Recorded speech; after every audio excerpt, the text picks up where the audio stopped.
Middle east में अजीम जंग का आज 7वां दिन है। दुनिया की धड़कनें रुकी हुई हैं क्योंकि खलीजी इलाके बारूद के ढेर पर दहक रहे हैं। ये सिर्फ जंग नहीं, ये सुपर पावर्स का वो टकराव है जिसने ज्योग्राफिया बदलने की कसम खाई है। एक तरफ अमेरिका और इजराइल की फौज है तो दूसरी तरफ ईरान का जज्बा है जो अमेरिका के पसीने छुड़ा रहा है। अब तक ईरान की 800 से ज्यादा बैलिस्टिक मिसाइलें आसमान चीर चुकी हैं, लेकिन बदले में तेहरान में भी नुकसान हो रहा है। क्या इस जंग का कोई हल है या ये सिर्फ अभी ट्रेलर है?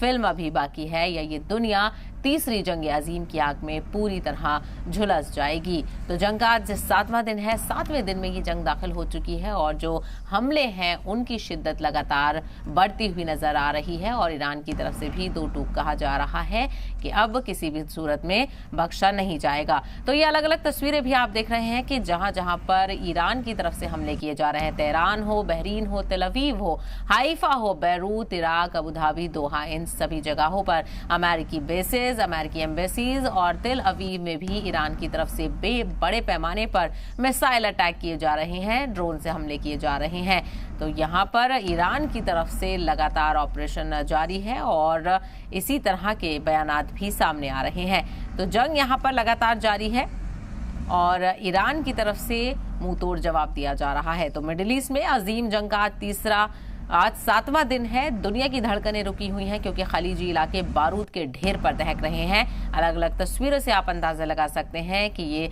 मिडिल ईस्ट के खित्ते हैं जहां पर बड़े पैमाने पर धमाकों की आवाजें सुनी जा रही हैं और मास डिस्ट्रक्शन हो रहा है।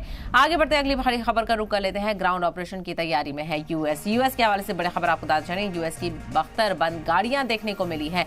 ईरान की सरहद पर यूएस आर्मी की गाड़ियां देखने को मिली है और ईरान में यूएस आर्मी उतारने की तैयारी है। तो यूएस की तरफ से भी इस जंग में आगे की कवायद देखने को मिल रही है और ये तस्वीर आप देख सकते हैं। ईरान की सरहद पर यूएस बख्तरबंद गाड़ियां देखने को मिल रही हैं। तो ग्राउंड ऑपरेशन की तैयारी में है यूएस और इस बात की जो जानकारी है वो अमेरिका की तरफ से भी साझा की गई थी कि अब यूएस जमीनी ऑपरेशन शुरू कर सकता है, यानी दोनों में जो मुकाबला है वो यहाँ पर देखने को मिल रहा है। लेकिन ईरान अब किसी भी सूरत में रुकने वाला नहीं है और जिसका नतीजा मिडिल ईस्ट के पूरे खित्तों को भुगतना पड़ेगा। और अगली बड़ी खबर भी ग्राउंड ऑपरेशन से जुड़ी भी बताते चले। एक तरफ यूएस ग्राउंड ऑपरेशन के इशारे दे रहा है तो ग्राउंड ऑपरेशन पर ईरान का बयान भी सामने आया है। वजीर खारजा अराक्ची का बयान भी सामने आया है। हमें उनका इंतजार है, यह ऑपरेशन यूएस के लिए तबाही होगा। तो आपको बताते चले, एक तरफ यूएस की बख्तरबंद गाड़ियां ईरान के बॉर्डर पर देखने को मिली है। तो क्या यूएस की तरफ से हरी झंडी ग्राउंड ऑपरेशन को दे दी गई है? और वहीं इसी को लेकर ईरान का रद्द-ए-अमल भी सामने आया है और वजीर खारजा अराक्ची का बयान इसको लेकर सामने आया है कि हम तैयार हैं, हमें उनका इंतजार है, यानी जमीनी ऑपरेशन अमेरिका शुरू करे और ये ऑपरेशन यूएस के लिए तबाही लेकर आएगा। तो यहाँ पर ईरान के जो जज्बा है वो यहाँ पर इस वक्त काफी ज्यादा है और ऐसे में लगातार हमलों का दौर देखने को मिल रहा है। Afraid of a US invasion in your country? No, we are waiting for them. You were waiting for the US military to invade, the ground troops? Yes, because we are confident that we can confront them, and that would be a big disaster for them. तो आपने Iran के foreign minister Abbas Araghchi को सुना, उन्होंने कहा कि हमें उनका इंतजार है। आगे बढ़ते हैं, एक और बड़ी खबर आपको बताते चले। ईरान अमेरिका के बढ़ते तनाव के बीच ईरान का बड़ा बयान सामने आया है। अली लारिजानी ने अमेरिका को कड़ी चेतावनी दी है। अमेरिका ईरान पर जमीनी हमले की स्कीम बना रहा है। ईरानी फौज अमेरिकी अफसरान को मारने के लिए तैयार है। ईरान शैतानों के नाचने की जगह नहीं है। ईरान के सुप्रीम नेशनल सिक्योरिटी काउंसिल के सेक्रेटरी अली लारिजानी ने अमेरिका को दो टूक धमकी दी है और कहा है कि ये जगह शैतानों के नाचने के लिए नहीं है और अमेरिका को मुंह तोड़ जवाब दिया जाएगा। और इसी को लेकर खास बातचीत करते हैं। हमारे साथ कुछ खास मेहमान जुड़ गए हैं, उनका तारुफ भी आपसे करा देते हैं। ब्रिगेडियर शरदेंदु हमारे साथ जुड़ गए हैं, इंटरनेशनल रिलेशन एक्सपर्ट है। सुहेल काजमी जी हमारे साथ हैं, सीनियर जर्नलिस्ट है जम्मू कश्मीर से। जावेद अहमद हमारे साथ है, पॉलिटिकल एनालिस्ट है। और शौकत भारती हमारे साथ है, मिडिल ईस्ट एक्सपर्ट है। मैं सबसे पहले शुरुआत करना चाहूंगी शरदेंदु जी आपसे। शरदेंदु जी, जिस तरह के नतायज निकलकर सामने आ रहे हैं और ये जंग अब तवील होती हुई नजर आ रही है, अमेरिका की तरफ से इशारे नजर आ रहे हैं कि वो जमीनी ऑपरेशन शुरू कर रहा है, कितना घातक ये हो सकता है जमीनी ऑपरेशन और कैसा टकराव इसमें होगा? देखिए, अगर अमेरिका जमीनी ऑपरेशन शुरू करता है जिसमें उनके सोल्जर्स ग्राउंड पे उतरेंगे तो उनको बहुत बड़े संख्या में उतारना पड़ेगा। देखिए, ईरान की जो आर्मी है उसकी संख्या 6 लाख है और आईआरजीसी 2 लाख है, और जब वो अपनी सरजमी पे लड़ेंगे तो एडवांटेज तो ईरान आर्मी को जाता है, क्योंकि जो जमीन की बनावट है, जब जो टेरेन का कन्फिग्रेशन है, किस जगह से कौन से एलिमेंट फायर करना है, किस जगह से मिसाइल लॉन्च होगी, कहाँ से ट्रुप्स को मैन्यूवर करना है, ये सारी चीजें ईरानियन आर्मी को बखूबी पता होगी। अगर इसको काउंटर करना है अमेरिका ने तो एयर सुप्रीमेसी तो अपनी जगह वो इस्टेब्लिश कर देगा, नेवल ब्लॉकेड वो लगा लेगा, तमाम तरीके के डीप स्ट्राइक एयरक्राफ्ट और मिसाइल द्वारा ईरान पे हमला कर लेगा। लेकिन जहां तक सोल्जर्स का सवाल है, वो हमेशा से डिसएडवांटेज में रहेंगे और उनकी संख्या उनको बहुत तादाद में उतारना पड़ेगा। ये अमेरिका के लिए सिर्फ पॉसिबल नहीं होगा, उसको एलाइड फोर्सेस की संरचना करनी पड़ेगी, यूरोप के सोल्जर लेने पड़ेंगे जिसमें फ्रांस, जर्मनी, यूके शामिल होगा, और जैसे उसने गल्फ वॉर 1 और 2 के समय एक एलाइड फोर्सेस के तहत हमला किया था, उस तरीके का कॉन्फ़िगरेशन करना पड़ेगा। क्या ये इस समय पॉसिबल है? क्या ईरान के खिलाफ यूके, फ्रांस, जर्मनी अपनी सेना उतारेंगे? मॉरल सपोर्ट अलग है, बयानों में सपोर्ट करना अलग है, लेकिन जहां ट्रुप्स को ग्राउंड पे कमिट करने की बात है, वो अपने आप में बहुत बड़ा क्वेश्चन हो जाता है। और इसीलिए अमेरिका भी 10 बार सोचेगा, चाहे उसकी डेल्टा फोर्स हो, चाहे उसका एयरबोर्न डिवीजन हो, चाहे उसके ग्राउंड फोर्सेस हो, चाहे उसके बख्तरबंद गाड़ियों की टुकड़ी हो, चाहे उनकी आर्टिलरी हो, चाहे रॉकेट फोर्सेस हो, हर एक को आपको इतनी बड़ी तादाद में डिप्लॉय करना पड़ेगा जिससे वो ईरान आर्मी को पूरी तरीके से आउट नंबर कर सकें और अपना ऑब्जेक्टिव जो उनका है, पॉलिटिकल लीडरशिप चेंज करना, अपनी मनमाफिक सरकार को वहां बनाना, वो कैसे संभव होगा? वो मनमाफिक सरकार आप लाएंगे कैसे? आपने कुर्द का भी एंगल दिया, आपने रजा पहलवी का भी एंगल दिया, लेकिन ये करेंगे कैसे? देखिए, ईरान की जनता का ये प्रेरोगेटिव है, ईरान का प्रेरोगेटिव है कि वो किस तरीके की सरकार वहां पे लाए। अमेरिका इसमें दखलंदाजी नहीं कर सकता। लेकिन चीजें सरकार तक पहुंचती हुई नजर नहीं आ रही हैं। बहरहाल यहाँ पर जंग के हालात ज्यादा नजर आ रहे हैं। अगर आपका मकसद था कि आपको रिजीम चेंज करना है तो आपने टॉप लीडरशिप को खत्म किया, लेकिन उसके बावजूद भी इस तरह से हमले जारी है और ईरान को यहाँ पर एक चैलेंज अमेरिका ने दिया है। इसी पर मैं जावेद अहमद साहब आपसे भी समझना चाहेंगी कि जिस तरह के हालात नजर आ रहे हैं, क्योंकि ईरान अब रुकने वाला नजर नहीं आ रहा है, ईरान की तरफ से बार बार चैलेंज के तौर पर किया जा रहा है कि ना ईरान रुकेगा ना झुकेगा, यानी इस वक्त ईरान से अगर कोई टकराएगा तो वो चूर हो जाएगा। लगातार वहां पर इस तरह के हमले किए जा रहे हैं। जावेद साहब, शौकत भारती जी, मैं आपसे ये सवाल लेना चाहूंगी। जी बहुत बहुत शुक्रिया। देखिए, ये इस तरह की बातें ट्रम्प का करना बहुत आसान है। ईरान की जमीन के ऊपर ट्रूप्स भेजना वो बहुत मुश्किल काम है, क्योंकि 8 साल ईरान उस वक्त इराक से लड़ा है जब इराक को, जो बिल्कुल मिला हुआ बॉर्डर था, जिसको पूरा अमेरिका का और यूरोप का, टोटल मिडिल ईस्ट के कंट्रीज का सपोर्ट था, और यहां तक कि उस वक्त यूएसएसआर जो था वो भी सपोर्ट कर रहा था।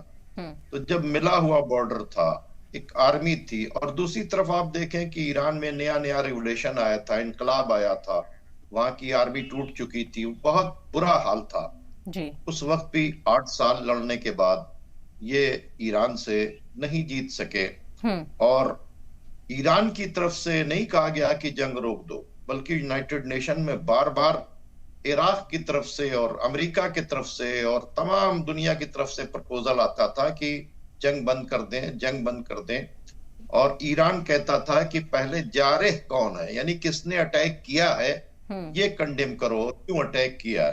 तो सवाल ये पैदा होता है कि जब मिला हुआ बॉर्डर इराक का फुल सपोर्ट था, वहां से लड़कर ये जंग नहीं जीत पाए, तो अब जो ये कोशिश कर रहे हैं कि बलूचिस्तान के हिस्से से टेररिस्ट को डाल देंगे, जौलानी नाम का जो टेररिस्ट इन्होंने इकट्ठा किया, वहां सीरिया के अंदर लाखों टेररिस्ट मौजूद हैं जिनको ये क्या नाम है ईरान के अंदर डालना चाहते हैं, कुर्दों से ये मदद मांग रहे हैं कि तुम आगे बढ़ो।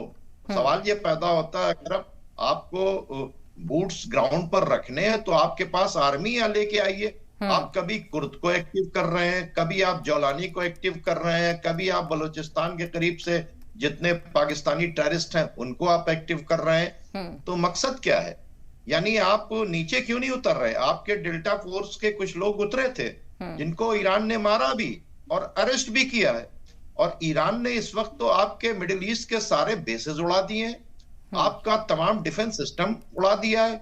ईरान से आप लड़ेंगे किसके भरोसे के ऊपर? पड़ोस का कोई मुल्क जो है इस वक्त अपना सब पीछा छुड़ाने के लिए तैयार हो गया है। समंदर के अंदर जो है हालात इतने बद से बदतर हैं, स्टेट ऑफ हॉर्मुज़ रुक गया है, दुनिया की इकोनॉमी चरमरा गई है और ये जंग किसी को बर्दाश्त नहीं हो रही। बिल्कुल बिल्कुल, इसके संगीन नताज मुरतब होते हुए पूरी दुनिया पर नजर आएंगे और इसकी कशीदगी को भी समझना बहुत जरूरी है। मैं आपके पास वापस लौटूंगी।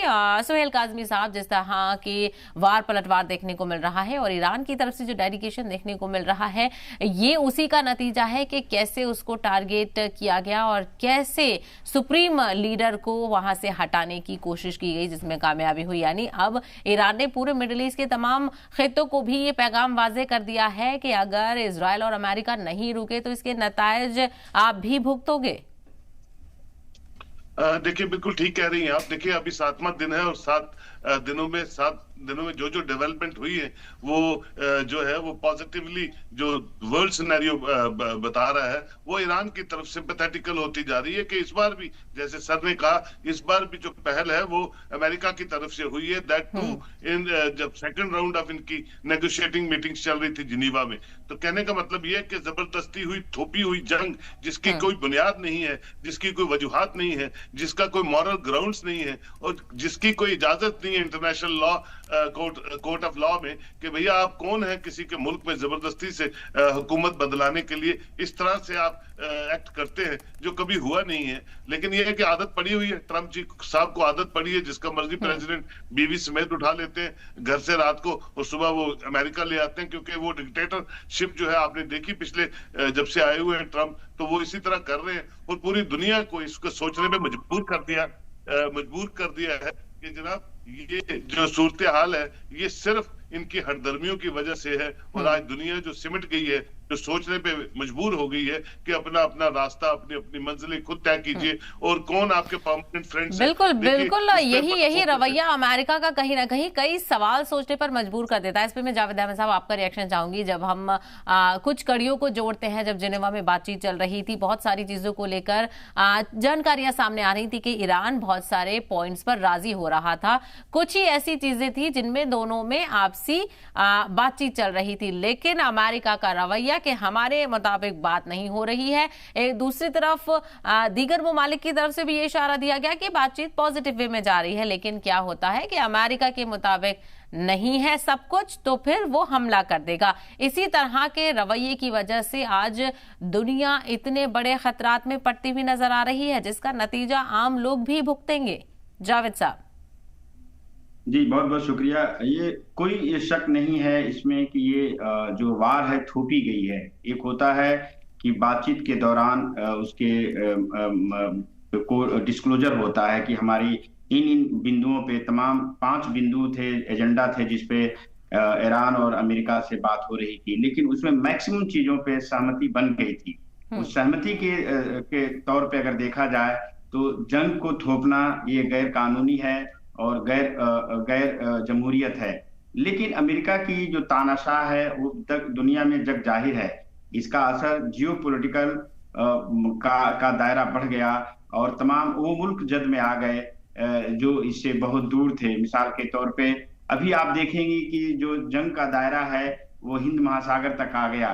कल एक तड़के नौसेना कि एक ईरान की यहाँ पर आई थी, 25 तारीख तक एक यहाँ पर एक कंबाइन प्रैक्टिस चल रही थी, इसमें 18 मुल्क शामिल थे और वो हिंदुस्तान के रास्ते से बाहर निकल रही थी और श्रीलंका के दायरे में आते ही उस पे अमेरिकन उस पे हमला कर दिया और वो हलाक हो गई, जिसमें 130 से ज्यादा लोग हलाक होने की खबर है। कुछ उसमें बचाए गए भी, जो श्रीलंका का जो नामानिगार वो कहता है कुछ बचाए गए। इस चीज को अगर देखेंगी तो इकोनॉमी और जो अनरेस्ट से पूरे दुनिया में बढ़ गई है और इसका जिम्मेदार कौन है?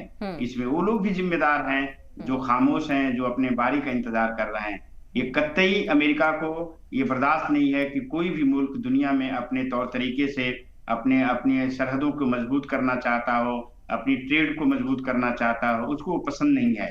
लेकिन ये भी काबिल गौर है कि वो मुल्क कहाँ हैं जो डेवलप नेशन है, जो खासतौर से चाइना और रूस, जो अपने ह्यूमैनिटेरियन और तमाम सवर्न की हिफाजत के लिए मुल्कों का एक एलाइज था, वो खुल के क्यों नहीं आ रहा है? अगर अमेरिका के साथ तमाम नाटो के जो है मित्र देश हैं वो आ गए, जैसे फ्रांस है, इटली है, और जो है और भी मुल्क उसके साथ, ऑस्ट्रेलिया भी सामने आ गया। ये एक ऐसे मुल्क हैं जो ये पीछे से खामोश तो रहते हैं, और जो आवाज लगाता है अमेरिका, जो उसको हम बैड कॉर्प के नाम से जानते हैं और कुछ लोग गुड कॉर्प के नाम से जाने जाते हैं, तो जब जरूरत पड़ती है तो ये सभी लोग सामने आ जाते हैं। क्या ये रवैया पहले गल्फ में नहीं था? जरूर था। आप देखेंगे कि जब लड़ाई चल रही थी इराक में, तो ये वैसे ही वो अपना रद्द-ओ-अमल बिल्कुल करते हैं। बिल्कुल, आपने तमाम चीजों की तरफ नजर यहाँ पर डाली है। मैं आपके पास लौटती हूँ। शरदेंद्र जी, आपसे भी एक छोटा सा रिएक्शन यहाँ पर चाहेंगी कि जिस तरह की चीजें नजर आ रही हैं, अगर पूरी वर्ल्ड पॉलिटिक्स पर अगर नजर डाली जाए, तो क्या आपको लग रहा है कि जो कहा जा रहा है कि थर्ड वर्ल्ड वॉर के ये इशारे हैं, तो क्या उस नतीजे पर पहुंचती हुई ये जंग नजर आएगी? क्या सभी को इसमें घुसना पड़ेगा? देखिए, मेरा मानना है कि आज की जो दिशा है पूरे विश्व की, वो इस तरह बढ़ रही है कि हर एक देश अपने नेशनल इंटरेस्ट को मद्देनजर रख के इस युद्ध में या तो सपोर्ट कर रहा है, या न्यूट्रल बना हुआ है, या अमेरिका का साइड ले रहा है। कोई भी देश आज की डेट में युद्ध नहीं लड़ना चाहता। कोई भी देश एक दूसरे के लिए अपने सोल्जर्स को ग्राउंड पे कमिट नहीं करना चाहता है। इसी वजह से ये स्थिति बनी हुई। पूरे का पूरा जो आप ग्रुपिंग ऑफ नेशन देख लीजिए, जो ईरान की ग्रुपिंग थी, जिसमें चाइना, रशिया और नॉर्थ कोरिया शामिल थे, जिस तरीके की मदद, जिस तरीके का सपोर्ट ईरान को चाहिए था, क्या उसका सपोर्ट मिला है? क्या चाइना के हार्डवेयर मिले तो वो इतने इफेक्टिव थे? क्या रशिया ने अपने एलाइज के इंटरेस्ट को प्रोटेक्ट रखा? क्या नॉर्थ कोरिया बार बार बोलता रहा कि हम लॉन्ग रेंज की मिसाइल देंगे, तमाम तरीके का सपोर्ट करेंगे? क्या है? तो आज की डेट में स्थिति ऐसी हो रखी, कोई भी देश हो वो अपने नेशनल इंटरेस्ट के साथ युद्ध अपनी भूमि पे नहीं लड़ना चाहता। वो दूसरे को लड़ने देखना चाहता है, दूसरे को मदद जिस एक्सटेंट तक पहुंचानी चाहिए वो नहीं पहुंचा पा रहा, और इसी का फायदा अमेरिका उठा रहा है। अमेरिका देखिए एक शक्तिशाली देश है, जो बैलेंस ऑफ पावर है पूरी तरीके से उसके फेवर में टिल्ट है, और यही हाल देखिए मिडिल ईस्ट का है, जितने गल्फ कंट्री आपस में एक दूसरे के खींचतान में लगे हुए हैं, ईरान के सपोर्ट में नहीं है। इसीलिए ईरान जो स्ट्राइक कर रहा है अमेरिकन बेसिस पे, वो दिखा रहा है कि भले ही आप बड़े शक्तिशाली होंगे, लेकिन आपके मिलिट्री बेसिस हमारे स्ट्राइक रेंज की कैपेबिलिटी में है, हम उसको बर्बाद करेंगे। और साथ में इजराइल में लगातार भय का वातावरण उसने क्रिएट किया है, स्ट्राइक किया है। भले ही चाइना से उसको बहुत सपोर्ट ना आ रहा हो, भले ही रशिया के डायरेक्ट सपोर्ट उसको नहीं मिल रहा हो, लेकिन आज का स्टेटमेंट आप देखिए, रशिया ने बोला कि अगर जरूरत पड़ी तो यूरोप का वो गैस बंद कर देंगे। अगर ये युद्ध का दायरा बढ़ता है तो रशिया बिल्कुल कहीं ना कहीं जो पूरी दुनिया है उसे मुदाखलत करनी पड़ेगी बड़े पैमाने पर, ताकि ये जंगें रुक सके। इसी को लेकर शौकत भारती जी, जिस तरह से ईरान का रवैया नजर आ रहा है, क्योंकि ईरान इस वक्त सदमे में भी है और वो अब किसी भी हालत में नहीं छोड़ेगा, और इस तरह के बयान भी उसके मिल रहे हैं। और जो वजीर खारजा वो ये कह रहे हैं कि हमें यूएस आर्मी का इंतजार है, आए वो जमीनी ऑपरेशन शुरू करें और यूएस के लिए ये तबाही होगा। यानी इस वक्त ईरान के साथ टक्कर लेना आसान नहीं होगा अमेरिका के लिए। देखिए, कल ही का वाकया है, 2 मिनट लेट हो गया कतर के ऊपर, जब पुराने जो जहाज थे सोवियत यूनियन के, उनको लेकर ये करेज की बातचीत है जो आउटडेटेड है, उसको लेकर ईरानी पायलट्स जो हैं वो घुस गए कतर के अंदर। 2 मिनट अगर इंटरसेप्ट नहीं किया था, उसको नहीं गिराया जाता, तो कम से कम 10,000 अमेरिकी फौजी जो है वो कतर के ऊपर मारे जाते। तो इसके मतलब उनके अंदर करेज बहुत है ईरानियों के अंदर, और इतनी करेज है कि जिनकी टॉप लीडरशिप एक बार में ही 12 दिन की जब जंग हुई उस वक्त मारी गई। उसके बाद फिर इस जंग के अंदर सुप्रीम लीडर भी मार दिए गए, लेकिन उसके बावजूद वो पूरी ताकत से अमेरिका को जवाब दे रहे हैं। स्टेट ऑफ हॉर्मुज़ को उन्होंने बंद कर रखा है।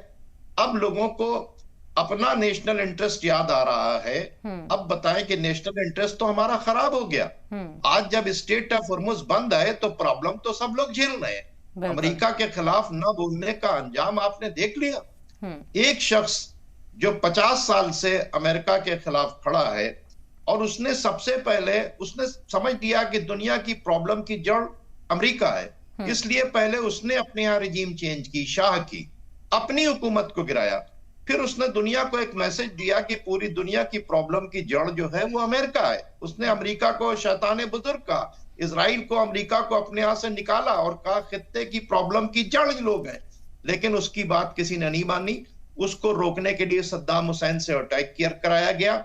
आज की जो पोजीशन आप उठाकर देख लें कि उनका सुप्रीम लीडर शहीद कर दिया गया, लेकिन उसके बावजूद उनके जज्बे को सलाम है कि आज उन्होंने जो अमेरिका का ख्वाब था उसे पूरा नहीं होने दिया। आज दुनिया जो खामोश बैठी हुई थी, अमेरिका और इजराइल के खिलाफ नहीं बोल रही थी, यूनाइटेड नेशन में खामोश थी, आज उस पूरी दुनिया को झेलना पड़ रहा है। महंगाई सबको झेलना पड़ रहा है। यूरोप की गैस खत्म होने वाली है। कतर ने गैस को वो कर दिया है, रोक दिया है। स्ट्रेट ऑफ हॉर्मुज से कोई सामान नहीं जा रहा है। रेड सी बंद होने वाला है। इस वक्त को सबको झेलना पड़ेगा वो तमाम ताकतें जो अमेरिका के यीसमैन बनी हुई थी। ईरान ने साफ साफ बताया कि अमेरिका सुपर पावर नहीं है, सुपर पावर गॉड है। और सबसे बड़ी बातचीत है जिस तरह से ईरान के अंदर एक मजहबी रहनुमा, एक सही लीडर वो खड़ा हुआ। वो गवर्नमेंट में नहीं था, सुप्रीम लीडर जो है ये एक स्पिरिचुअल लीडर थे। वो खड़े हुए अमेरिका जैसे जालिम के खिलाफ। काश ये अरब ममालिक से भी जो ये मजहबी रहनुमा है ये खड़े हों अपने बादशाहों के खिलाफ। लेकिन अब क्या किया जाए, खाने काबा का इमाम तो ट्रम्प की तारीफ करता है और ये तमाम लोग जो हैं पूरी तरीके से उन ताकतों के आगे झुके हैं। यानी आप टर्की हो, सऊदी हो, जॉर्डन हो, कतर हो, ये सब देखिए पूरे तरीके से अमेरिका और इजराइल के तलवे चाट रहे हैं। वहां के रूलर्स अगर खड़े हो जाएं, जिस तरह से मजहबी रहनुमा बनकर ख्वामनाई साहब एक शिया लीडर ईरान से खड़ा हुआ, उसी तरीके से इस वक्त जरूरत है कि अरब मुल्कों के सुन्नी उलमा, इमामे काबा, मस्जिदों के बिल्कुल बिल्कुल ये सारी चीजें निकलकर सामने आ रही हैं और अब ये जंग कितनी तवील जाती है इस पर सभी मुल्कों की नजर है। बहुत शुक्रिया आप सभी का इस हवाले से बातचीत करने के लिए और अपना कीमती वक्त देने के लिए।